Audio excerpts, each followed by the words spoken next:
औज़ुबिल्लाहिमिनश्शैतानिर्रजीम बिस्मिल्लाहिर्रहमानिर्रहीम अस्सलाम वालेकुम। जी जनाब, बड़ा हैपनिंग टाइम हो रहा है इस टाइम दुनिया में। अल्लाह ताला हमें माफ़ फरमाए, हम जंगों में घिरे हुए हैं। इस टाइम जो ईरान में बर्बरियत जारी है, ईरान के लोगों के साथ हम खड़े हैं, अपने मुसलमान भाइयों के साथ और बहन भाइयों के साथ। दिलेर हुक्मरान देखा हमने, क्या खूबसूरत चेहरा, नूरानी चेहरा देखा और मैं फ़ख्र करती हूँ ऐसे मुसलमान पे, ऐसे इंसान पे। अल्लाह ताला उनको जन्नतों में आला मकाम दे। बहरहाल ये दुख और तकलीफ़, जहाँ ये हम ईद की खुशियाँ मना रहे हैं, वहाँ जंगों का हमारे और दूसरे ममालिक में भी, क्योंकि जंग फैलती चली जा रही है और चंद शरपसंद अनासर ये चाहते हैं कि मुल्क में, ख़ास तौर पर मुसलमान उम्मा में कोई इत्तेहाद ना रहे, कोई सुकून ना रहे, कोई अमन ना रहे और वो किसी भी मुसलमान मुमलकत को ताकतवर होता नहीं देख सकते। आज लम्हा फ़िक्रिया ये है कि हम फ़िरका वारियत से निकलें, हम एज़ ए मुसलमान, क्योंकि ये दज्जाल के फ़ितने का दौर है। ये वो दौर है जिसके लिए रसूल करीम सल्लल्लाहु अलैहि वसल्लम ने बारहा बताया अपनी अहादीस की सूरत में, और सहाबा इकराम रज़ियल्लाहु अन्हा इस तरह बताया करते हैं कि जब आप दज्जाल का ज़िक्र करते थे, वो इस हद तक वो हम लोग खौफ़ज़दा हो जाते थे, लगता था कि अभी कहीं से निकल आएगा। और दज्जाल का फ़ितना बहुत बड़ा फ़ितना है। हमें खुद, ना सिर्फ खुद समझना है, हमें अपने बच्चों को भी समझाना है।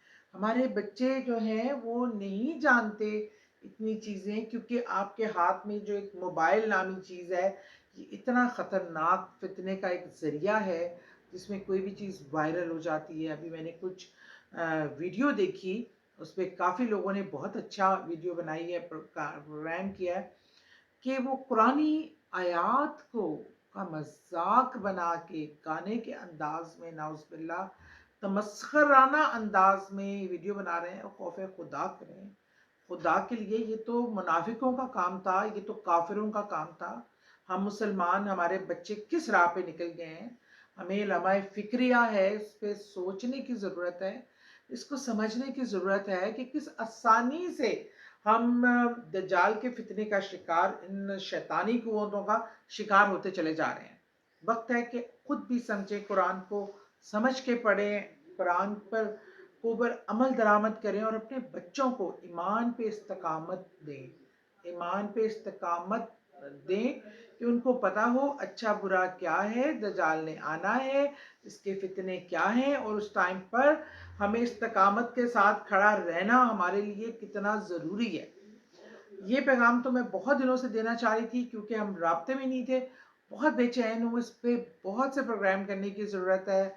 इस पे हम वन बाय वन करके इंशाअल्लाह ताला आगे करेंगे भी नहीं। अभी मैं आती हूँ अपने वजीफ़े पे, क्योंकि शवाल का चाँद नज़र आने वाला है।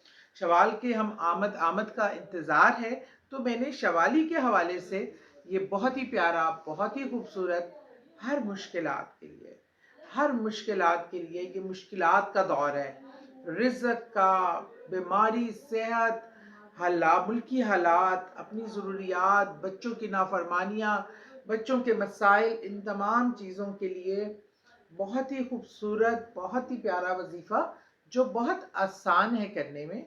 पहले शवाल के 10 दिन, ये आपने शवाल शुरू होते ही पहली 10 तारीखें जो हैं, उसमें ये आपने करना है कि बाद नमाज इशा आपने बैठकर सूरह यासीन, जो कुरान पाक का दिल है, और हम सब अपनी रूटीन में ऑलमोस्ट पढ़ते भी हैं, सूरह यासीन सबसे ज़्यादा पढ़ी जाती है। सूरह यासीन का हमने पढ़ना है एक बार बाद नमाज इशा। अव्वल व आखिर दुरूद पाक तो लाजिम है। और आयत नंबर 82 पे जब हम रुकेंगे, तो वहाँ रुककर उसको 7 बार पढ़ेंगे। आयत स्क्रीन पे नज़र भी आ जाएगी। और आयत नंबर 82, 82, आयत नंबर को आप 7 बार वहाँ रुकेंगे और उसको 7 बार दोहराएंगे।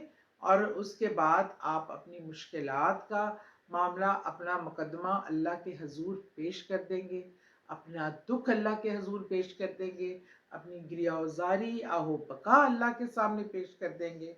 और इंशाअल्लाह اس کلام کی بدولت، اس کلام پاک کی بدولت اور اس کے صدقے اللہ ہم تمام کی مشکلات حل فرمائیں گے. بہت شکریہ.